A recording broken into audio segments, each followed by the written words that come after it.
So there you have it, guys. This was a root beer marinated flank steak kebabs with a bacon butter sweet potato dumpling. This was a Chef John or two Chef John recipes, and you'll hear me mention him a lot. Chef John is kind of my go-to when it comes to unique and flavorful recipes. He has a Food Wishes blog spot, foodwishes.com blog spot, I think is the website, and I'll put a link to that in the comments below. But basically, we marinated the flank steak overnight. Did two flank steaks. Actually, the recipe that he uses is enough for two flank steaks, cut up individually into the slices against the grain.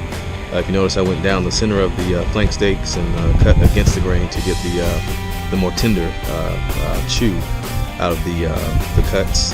And added garlic, added vinegar, rice wine vinegar, and took away the honey that was optional in his recipe. And on the sweet potato dumpling, I pretty much followed his recipe to the T.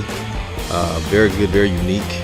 Well, I followed it too in a sense. I actually added an extra potato, so I had about 2 pounds of potatoes instead of the 12 ounces he did in the recipe.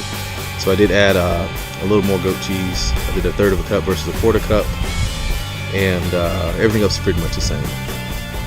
1/2 cup of the self-rising flour. So anyway, long story short, this is something that you should try, give it a chance. I haven't done a lot of videos here lately. Gonna try to get back to the swing of things and do a few more videos. Notice I've gotten a few more followers over the last few months, and I want to make sure I have something here for you guys to take a look at. So I will try to be more Johnny on the spot when it comes to that. But hope you guys enjoyed it, and definitely try this one out. You will not be disappointed. My family loved it, and we will be trying this again in the near future. So I will see you guys next cook. Take care.